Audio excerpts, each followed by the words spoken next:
We left our blood in every shore we touched, in Normandy and Ireland and the Isles, in Russia's plains and England's fields we clutched our names into the soil across the miles. The Viking is not gone, just changed its phase, dissolved into the peoples of the earth, became the DNA of every place, a piece of every subsequent rebirth. The Viking did not vanish, just dispersed into the blood of nations that came first.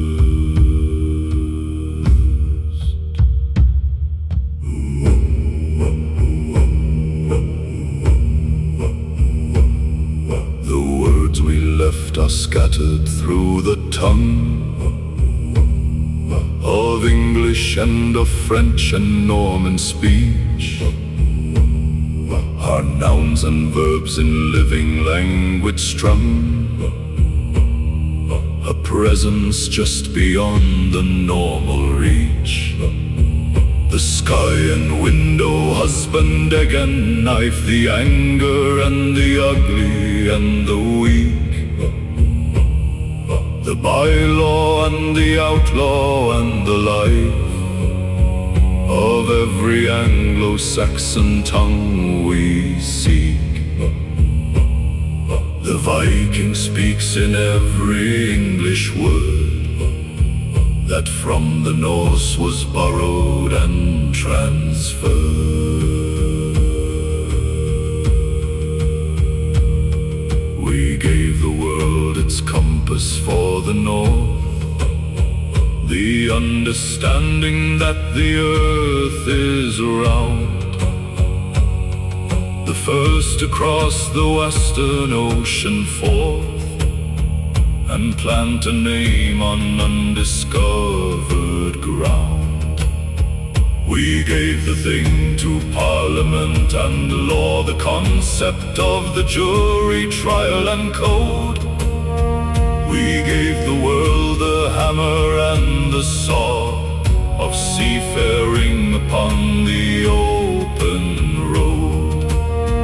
The Viking legacy outlasts the blade in law and language navigation aid.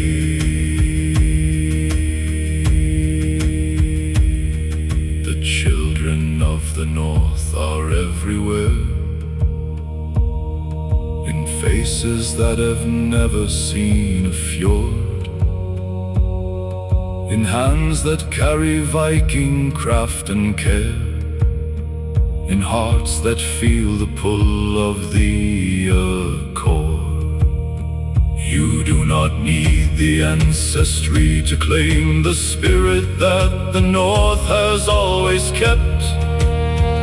You need only to live up to the name of those who never rested, never slept.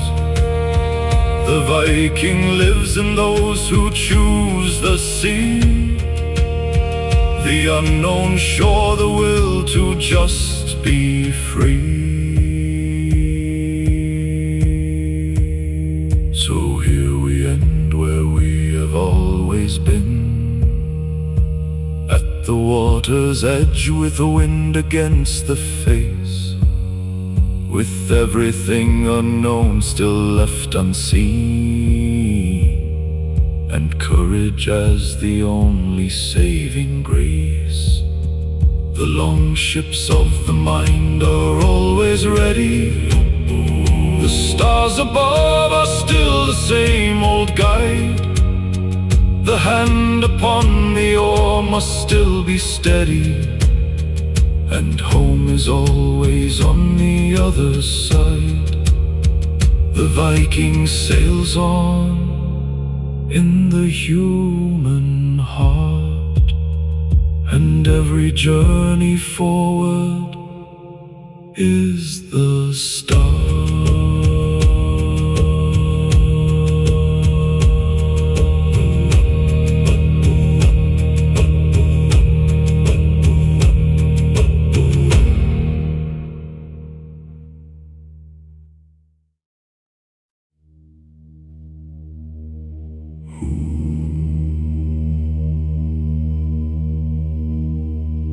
The fjord holds every voice that's crossed its face,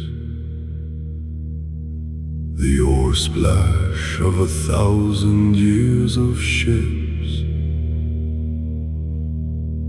the prayer spoken at the water's grace, the final words that fell from dying lips.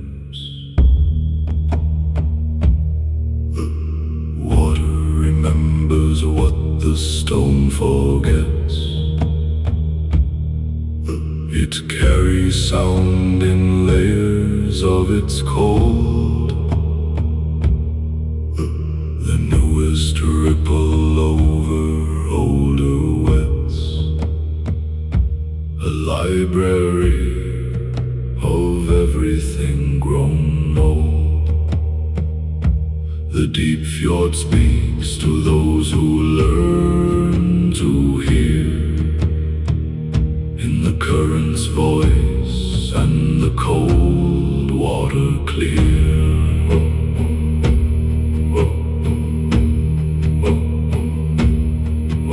My grandmother would sit beside the edge on mornings when the mist lay still and white.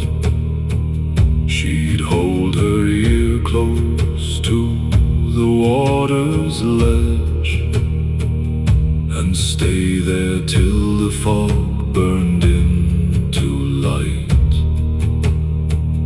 I asked her what she listened for each dawn. She said, "Your grandfather rose past here still, at the hour when the night is almost gone.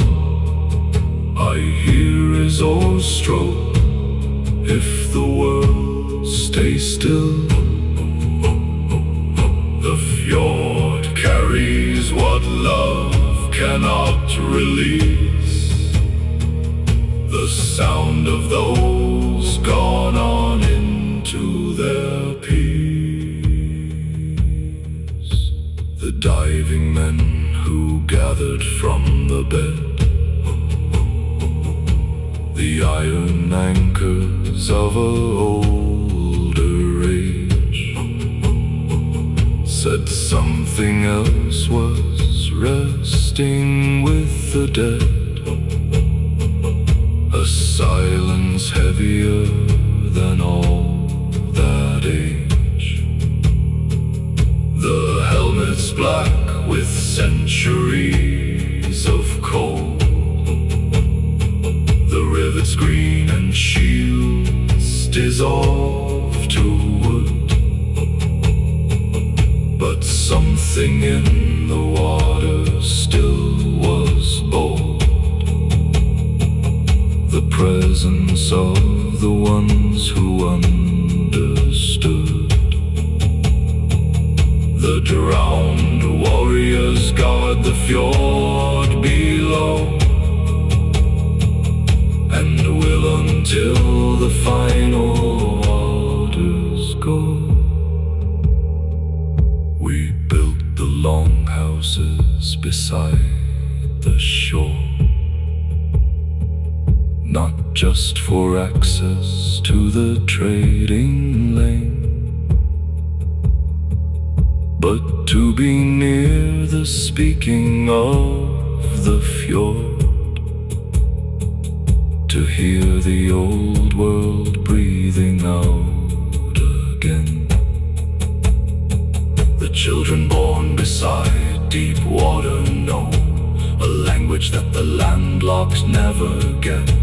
the grammar of the tide's advancing flow, the syntax of a wave that won't forget. The waterborn inherit water's tongue. They speak the fjord before they're even young.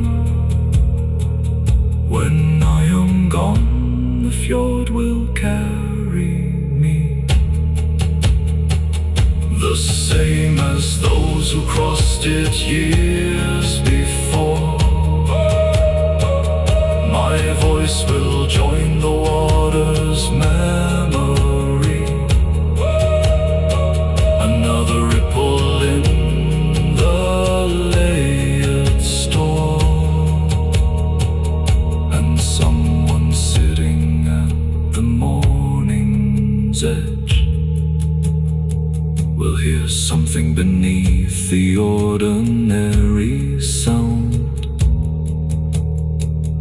a note too old to pin to any ledge, a harmony in water, lost and found. The fjord remembers all who called it home, and holds them in its depths below the foam.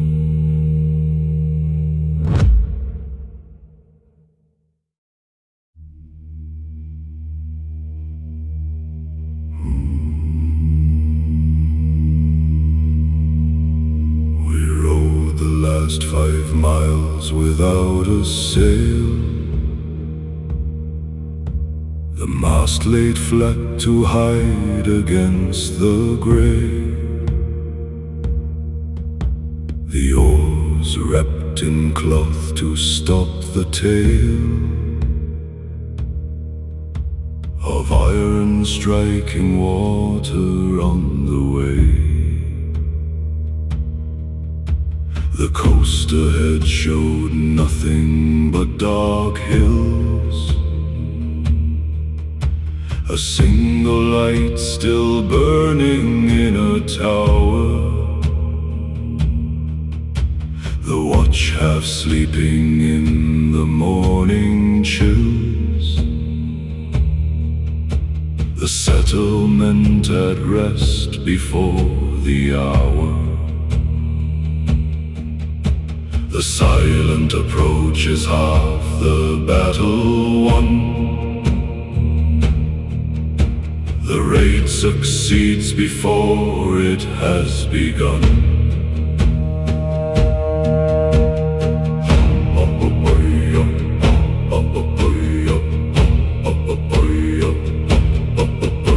We beached in silence on the gravel shore, 40 pairs of boots on stone and sand, each man already knowing what's in store. The plan laid out by gesture, not command. We moved in 3 groups through the morning dark, the first toward the hall, the second wide, the third to hold the boats against the bark of anyone who chose to run and hide. The raid divided into streams of 3, like water finding every way to sea. The doors gave way before the first horn blew. The silver was already in our hands before the village woke to something new, before the panic spread through all the lands. We took the metal cloth and what was light, we left the grain and cattle to their place. For burning what feeds people through the night is cruelty beyond a raider's grace. The measured raider takes and does not burn, for needless cruelty brings no good return. Back at the boats before the sun had cleared, the horizon fully light and orange red. We pushed the hulls before the chase appeared, and rode with everything we had instead. The arrows fell short in the growing light, the shouts behind us fading in the wind. We turned our backs upon the warming bright, and felt the sea receive us, glad and thinned. The raid that ends with every man aboard is worth more than the richest stolen hoard. That evening, counting silver in the hold, with bread and meat distributed around, the helmsman said a thing worth more than gold. When all was safely home and homeward bound, he said the best raid is the one that ends with no blood spilled, that didn't need to be, with what we needed back among our friends, and all the ships returned across the sea. The perfect raid leaves nothing but a memory, and every man sails home alive and free.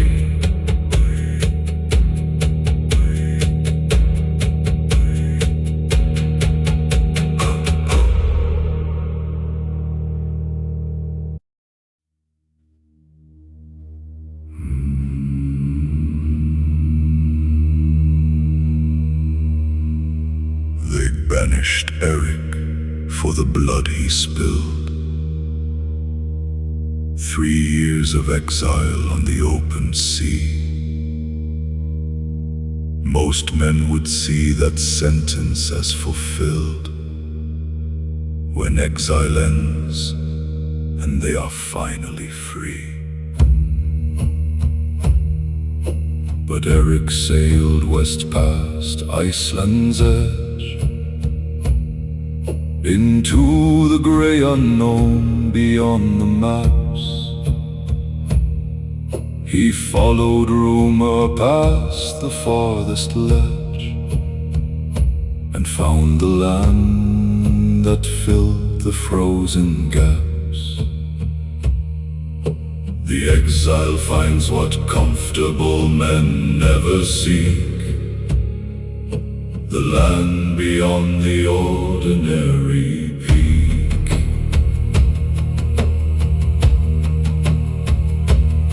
He called it Greenland for the southern shore, where grass grew thick above the fjords of ice. He said the name would bring the settlers more than honest naming at a higher price. The first great marketer of the Norse age, who knew that name could sell a frozen dream, who wrote his land into a glowing page, made the bitter cold look less extreme. Eric named his land for what it could be, not what it was in all its frozen spree.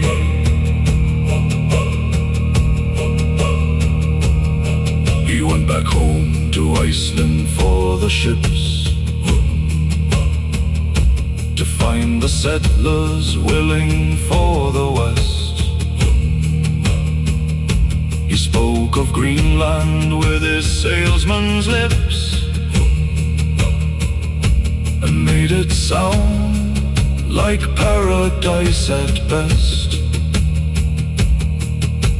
25 ships set out across the sea. 11 only reached the western shore. The ocean took the rest before the free New World could welcome those who'd come for more. The crossing claimed its tithe before the land. The sea demands its price for every strand.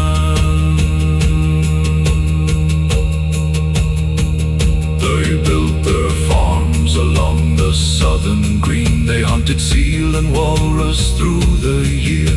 They carved their halls from rock between the glacier and the coast, forever clear. For 500 years the colony survived against the cold and isolation's weight, until the little ice age finally arrived and sealed their story in a frozen fate. The Greenland Norse held on 500 years before the ice claimed what the ice first clears. But Eric's choice to sail past banishment, to push the exile into an open door, turned punishment into an ancient gift of land and life and legend evermore. The man who had no choice but outward pressed discovered what the comfortable missed. He turned his worst into his very best, and wrote his name where cold and glory kissed. The exile and the outcast find the new, for loss of home reveals a wider view.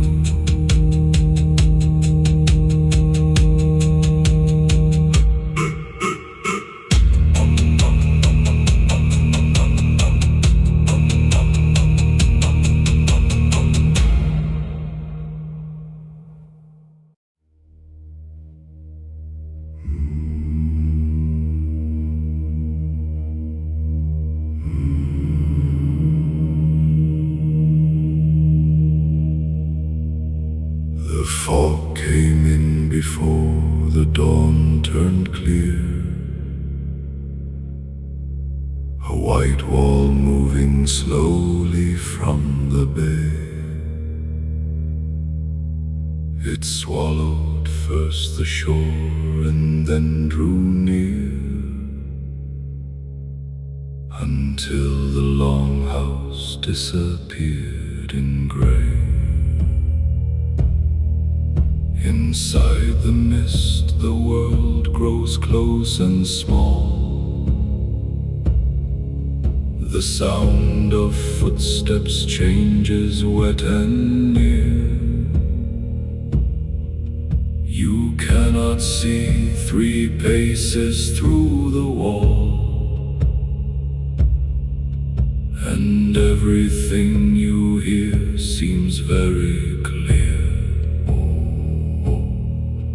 The fog removes the world and leaves the sound,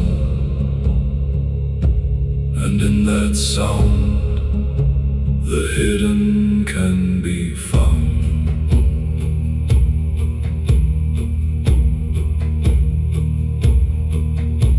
The sailors feared the fog more than the gale, for gales can be predicted, watched and read. But fog arrives without the usual tale, and leaves the navigator full of dread. We use the sound of waves on unseen shore. We use the depth line dropped into the grave. We use the smell of kelp and seabird lore, and move through blindness one uncertain way. The fog navigator sails by all but sight, and earns his knowledge in the muffled white.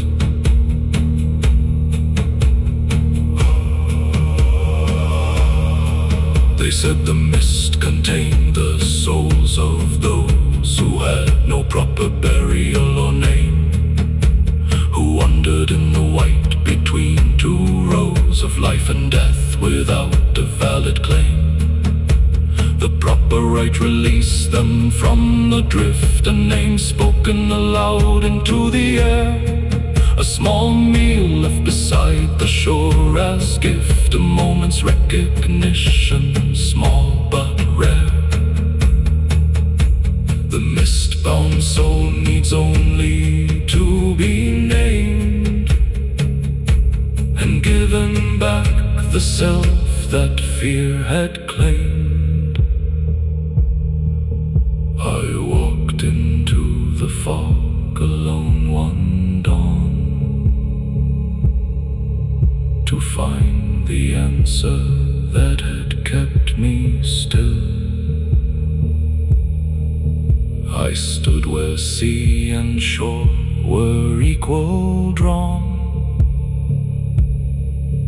and felt the question answered in the chill. The fog does not provide the answer clear.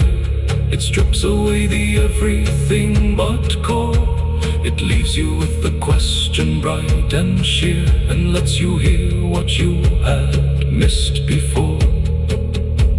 The fog is not confusion but a lens that shows you only what truly extends. When fog rolls in across your own life space, when you cannot see the horizon's line, when every direction looks the same gray way, and nothing in the distance seems to shine. Stand still and use the other senses keen. Listen for the waves upon the truth. Feel the depth below for what's unseen, and navigate the fog back to your youth. The mist that speaks will guide you if you hear. The fog always lifts when dawn draws near.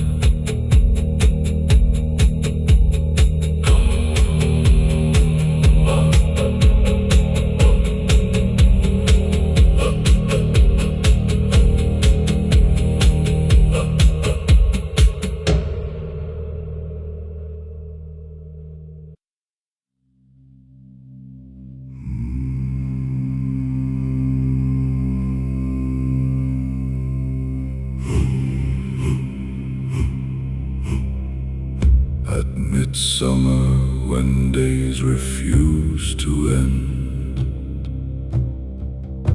we gathered at the sacred grove of old, where roots of ancient ash began to bend, where every prayer had made the air grow bold. The priest of Odin wore the raven cloak. He carried mead and bread and spoke the right. His voice moved through the trees like sacred smoke, and called the gods down from their distant height. The blot is where the living meet the divine, at the crossing of the mortal and the shrine.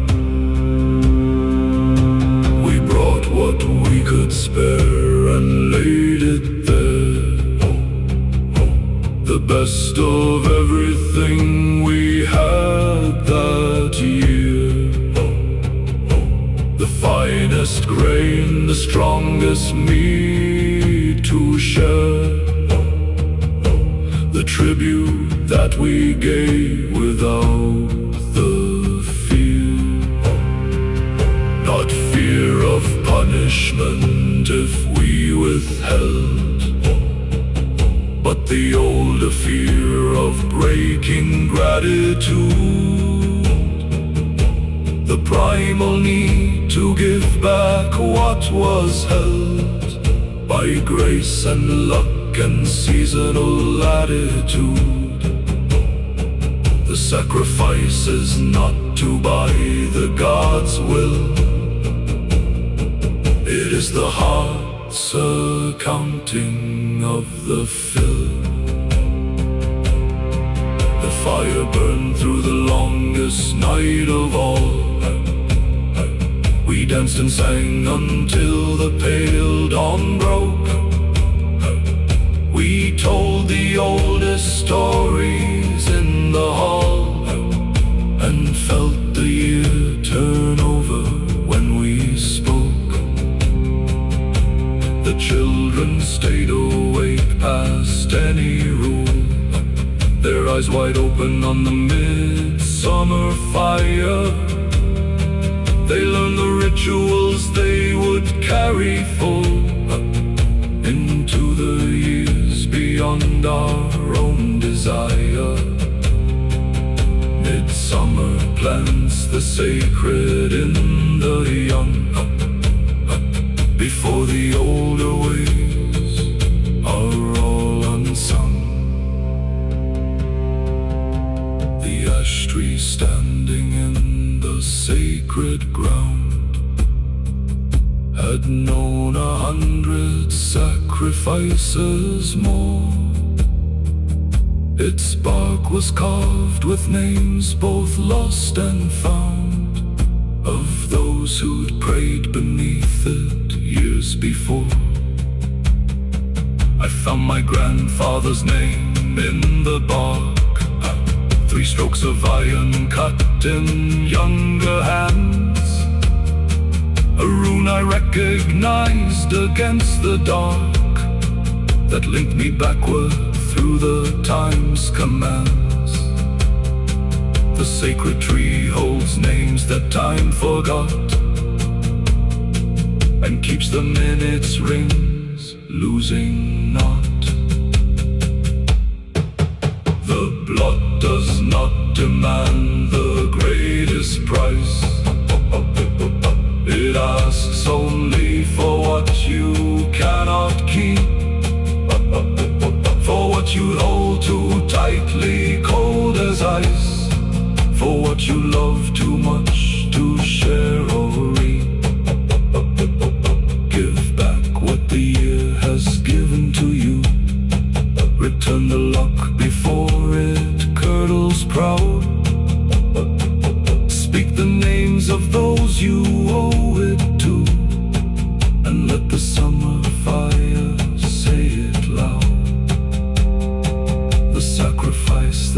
counts is letting go of everything you fear to never know.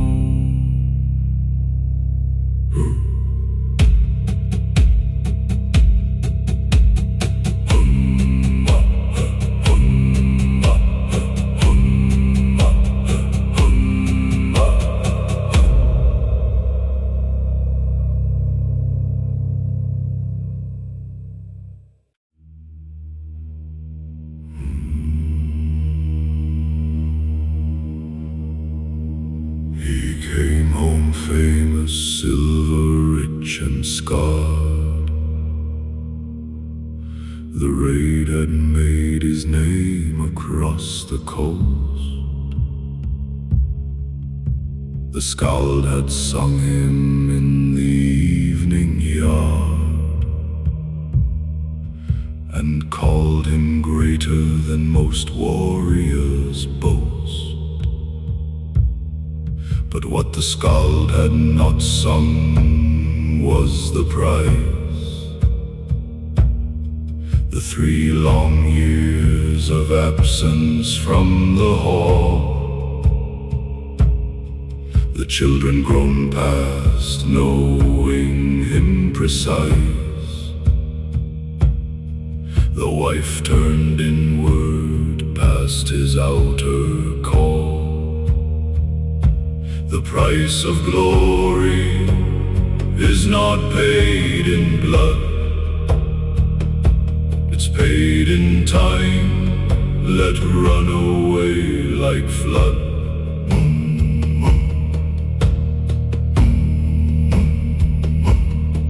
His eldest son looked at him like a stranger, a large man filling up the doorway frame, a presence carrying the smell of danger, but not connected to a father's name. He tried to bridge the years with silver gifts, with stories of the raids and distant shores. But children measure love in smaller rifts, in evenings by the fire and not in stores. The absent father cannot buy the years, no silver fills the gap that absence wears. His wife had kept the hall with iron grace, had settled every dispute and kept the peace, had held the keys and occupied the place he'd left behind without a proper lease. She welcomed him with warmth, but not with fire, the warmth of those who learn to need less heat, who found a way to rise a little higher than the need that once made life complete. The wife who kept the hall alone too long has learned a kind of self-sufficient song. He sat one night and counted up the true, the silver weighed against the years away, the fame assessed against the love he knew, had cooled in exactly 3 years delay. He found the numbers would not balance out, was worth a stranger in his son. No skald's verse worth a single child's doubt about the father who was always gone. The warrior's accounting always fails. When love is left off all the glory scales. He put the axe away before the spring. He built a fishing boat and stayed the shore. He let the younger men have all the ring of distant raids and fame, and nothing more. Slowly the sun came to the boat each dawn. Slowly the wife rekindled what had cooled. Slowly the years of absence were redrawn by years of presence, patient and retooled. The greatest raid a warrior ever makes is staying home for those whose heart he breaks.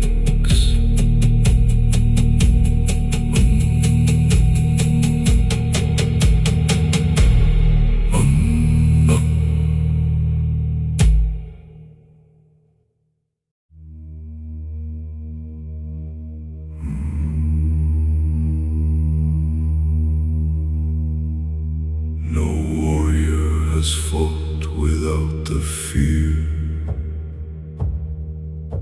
the cold that settles in before the charge,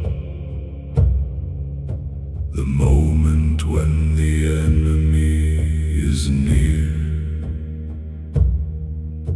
and everything you love feels very large.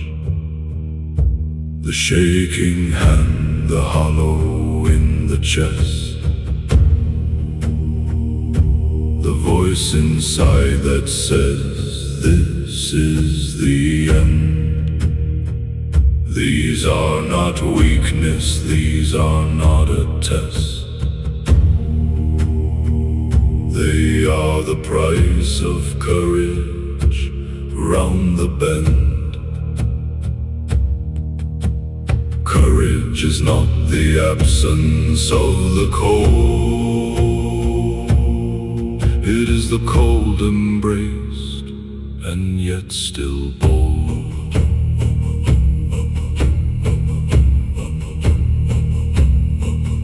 Old Thorvald shook before each battle start. His hands would tremble on the hilt of blade. His color drained from face and fearful heart, until the moment when the charge was made. Then something in him settled into still. The fear burned off like morning fog on sea, and what was left was pure and iron will. A clarity that fear had set him free. The veteran fears more sharply than the young, for he knows what the old war songs have sung. The man who says he feels no fear at all is either lying or has lost his mind. For fear is what prevents the careless fall, the reckless reckless charge that leaves all sense behind. A fearless warrior dies before his time. He rushes in where angles should be made. He treats the battle like an easy climb, and finds the enemy is unafraid. Fear is the warrior's keenest instrument. It sharpens every sense for its intent. The secret is to feel it, let it speak, to hear what it is telling you is true, to let the fear make you more sharp, not weak, and then to move through it to what you do.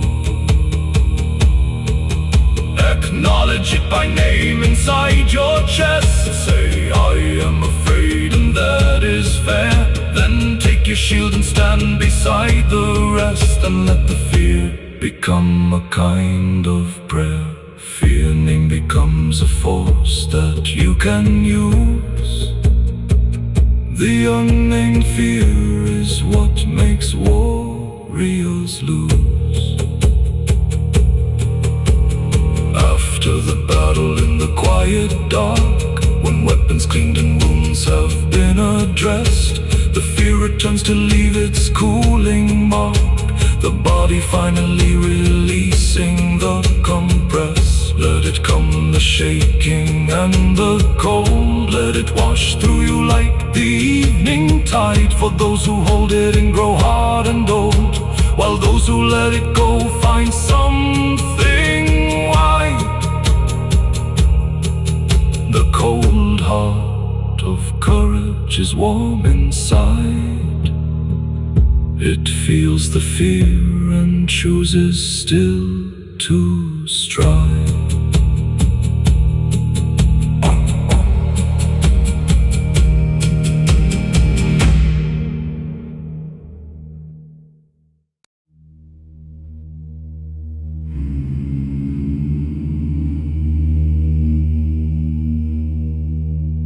His father Eric found the frozen green, the island that would carry the Red's name. But Leaf looked further past what could be seen, and heard a rumor of a wilder claim. A sailor spoke of land to the far west, of forests full of grapes and rivers wide, of shores that offered everything the best, of summer lasting past the autumn tide. Leif heard the tale and could not let it rest. The west was calling louder than the rest.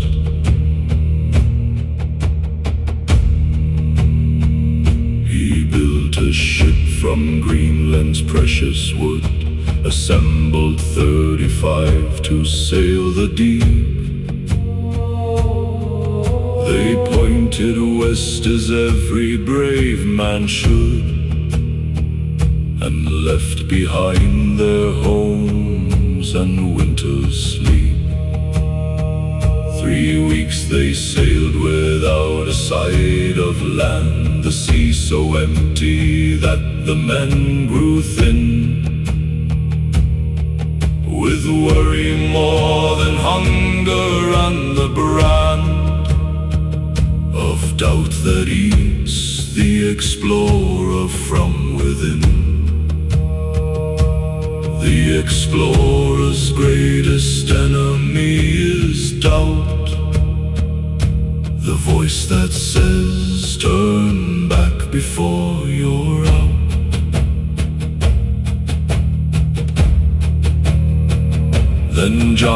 Vikings' course reversed what they had known. The land rose green and slow above the rim, the coastline thick with trees they had not grown, that stretched in both directions, bright and dim. They beached and tasted grapes that grew wild there. They cut the timber, filled the water casks. They breathed an air unlike the northern air, and answered every question that one asks. Vinland rose before them, warm and wide, a world that had no name on either side. They built their houses from the straight-grown pine. They fished the rivers running full of fish. They found that everything was by design, exactly as a hungry sailor's wish. But the people of that land had claims of old. They watched from forest edges, still and tight, and eventually the watching would grow bold, and what had seemed like paradise turned fight. The world already had its people there, and newcomers must learn the weight they bear. They sailed back north before the second spring, with timber, grapes, and stories beyond count.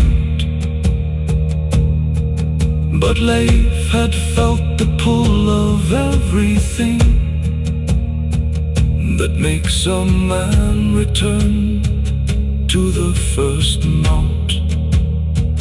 He went back twice and both times turned away. The distance and the conflict were too deep, but Finland lived in him until the day he crossed the final sea into his sleep. Leif found the world before the world was found, and left his name on undiscovered ground.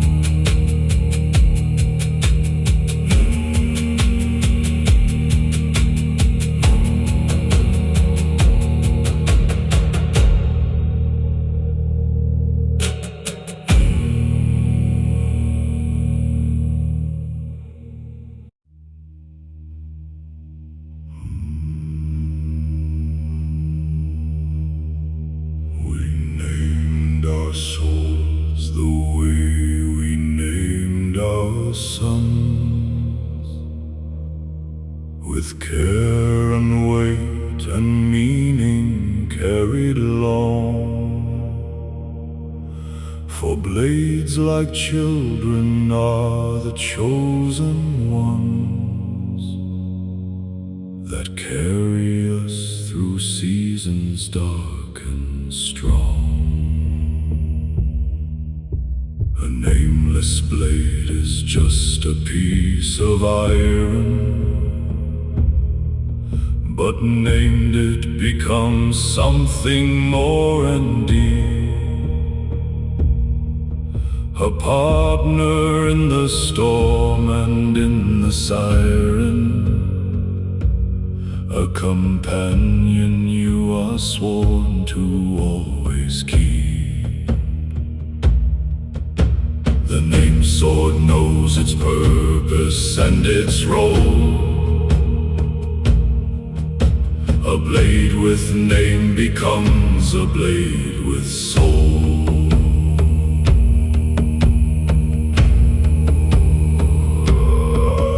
My grandfather grandfather called his blade the Widowmaker, a name that spoke his enemy's worst fear. My father named his silence the Forsaker, for what it left behind when deaths were clear. My uncle had a blade he called First Light, because it caught the sun before the clash, and blinded those who came against its bright. A moment's blindness longer than a flash. Each name reveals the heart that named the steel. Each blade reflects the warrior's truest fear.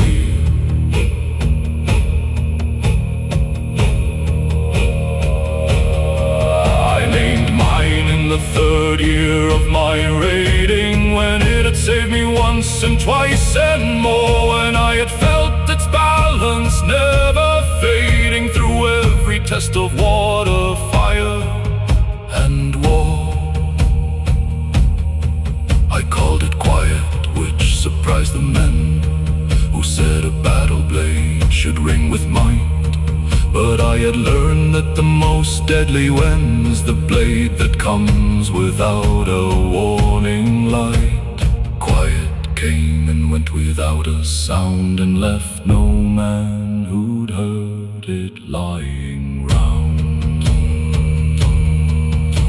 The naming ceremony happened simple. I poured meat across the flat of it one night. I spoke the name beside the fire's dimple, and felt something settle into right. The blade seemed heavier and lighter both, as if it had accepted what I said, as if the iron had received the oath and understood the partnership ahead. The blade accepts the name the warrior gives, and in that name the partnership truly lives. When I am done with fighting old and done, I'll pass the blade to one who's worth its name, who'll carry quiet forward under sun, and add the chapters to the blade's long fame.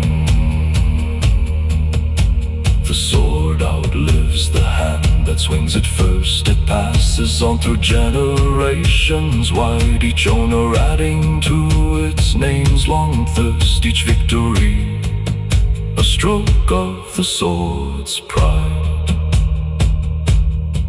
A named sword carries every hand it's held, and whispers all their stories in the well.